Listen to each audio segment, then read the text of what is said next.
Hey everybody, welcome back to Exploring Temecula. Today's video, we're going to talk about the 5 worst things about living in Temecula, California.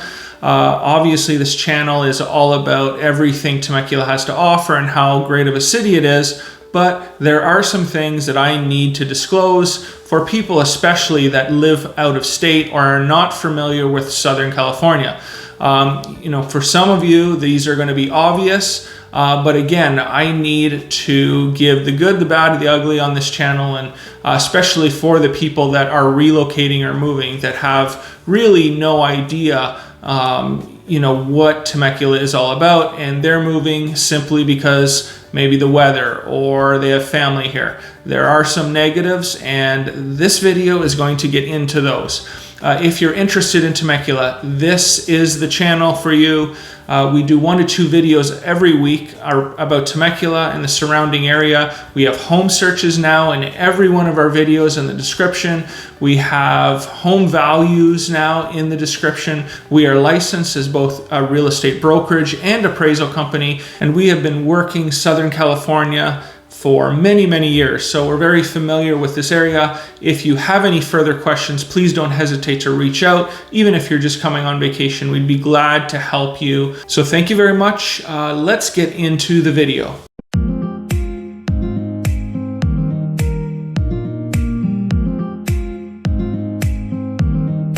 Okay, so number 1 in regards to the worst things about living in Temecula, California, is traffic. And I know most people, even if you don't live in Southern California or even California, understand that the traffic in Southern California is not fun. Specifically to Temecula, I would say the worst traffic is going to be going north on the 15 from 3 o'clock to 7 o'clock during the week. Even on the weekends, it does get busy. So if you are working in San Diego, I suggest you live in the southern part of Temecula. Other than that, one of the gripes that I've heard over the years, because Temecula, Murrieta, and Menifee have grown so fast, the infrastructure, i.e., exits off the freeway, are not sufficient in many people's eyes, and you are going to see a ton of traffic off the major intersections off the 15 freeway from, Temecula up. So be aware that during heavy traffic times, Winchester and Rancho California, these exits are going to be rammed with cars. Okay, on to number 2, and that is cost of living. So for some of you, Temecula is actually the cost of living is going to be lower. So if you live in New York, if you live in a big city where home prices are $1 million plus, Temecula is going to be less expensive than a lot of areas throughout the United States. Now, the majority of people, I would say, the cost of living in Southern California is going to be more. So people need to understand that. Right now, the average home price in Temecula is probably going to be around $600,000 to $650,000. In that price point, there's going to be a lot of buyers in that price point. So a lot of times these homes are being listed at that price, but they're going up to $675,000, $700,000. So besides home prices, the other big cost when you compare it to the rest of the United States is gas prices, and the state income tax is higher than most states. So those are 3 of the things. I'm not going to get into everything about the cost of living. I do have a video and a blog post strictly on what we actually spend per month, and I will put it right up here right now in the video. So if you're interested on a breakdown of what it costs to live here, watch that video. But again, for the majority of America, a negative about living in Temecula would be the cost of living. Okay guys, so next up, heat in the summer. Personally, it doesn't really start bugging me until September, October. We're at the end of May now, and you can definitely tell that it's heating up. You're going to have 3 to 4 months with 90 to 105 degree temperatures. So if you do not like the heat, that is something that you're definitely not going to get away from here in Temecula. With that comes higher electricity bills. So if you do not have solar, on average, just pulling out numbers, expect if you have a 2,000 square foot home, your electric bill for those 3 or 4 months is going to be $300 to $400 a month. So not only do you get the high heat or the hot weather, but your electric bill is going to be more for those months. Lucky, even if you don't have your private pool, in Temecula, most communities, or a lot of the communities, have HOAs with public pools, which you can use. So for those people around America that are not used to the heat, make sure that you understand for those 3 or 4 months in the summer, it does get hot. Not like Florida. It's, in my opinion, way better than Florida. You can actually hang out outside to some degree, especially at nights. It's literally perfect weather.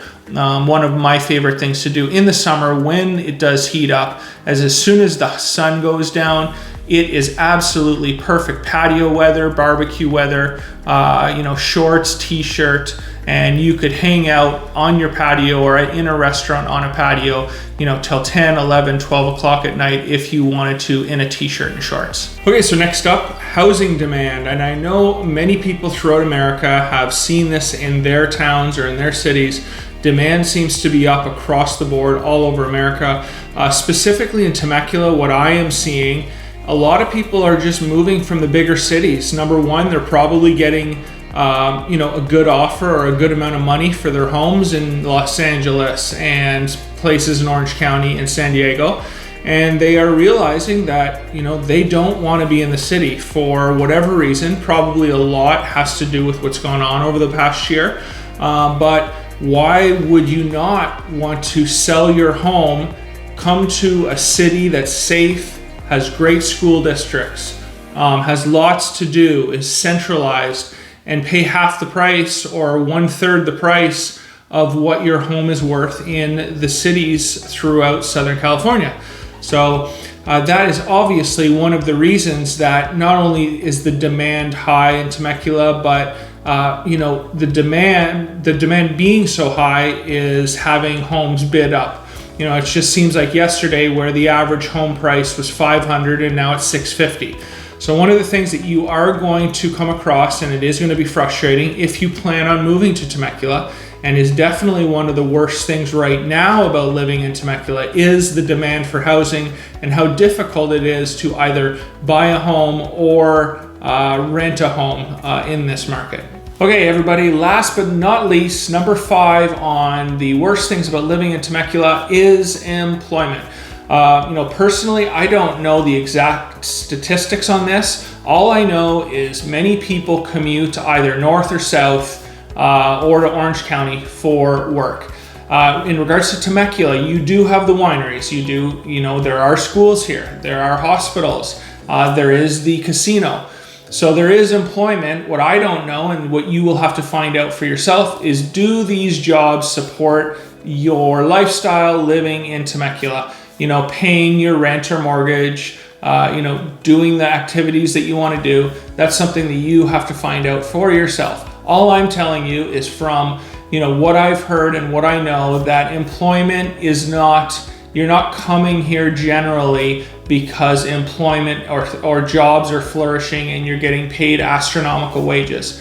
If that was the case, we wouldn't have, again, people going down south or up north or to the west to work. So make sure you do your research before you come here. If you're not transferring jobs, realize that you might need to drive 20, 30, 40, 50 miles in order to get employment that will support you living here. So there you have it, 5 worst things about living in Temecula. If you're interested about Temecula or the surrounding area, make sure you subscribe. We do a lot of videos, and really, have to be honest about, like I said earlier in the video, but Temecula is an awesome place to live, even though, there are some negatives. So if you have any further questions, please reach out. And until next time, from Exploring Temecula, thank you.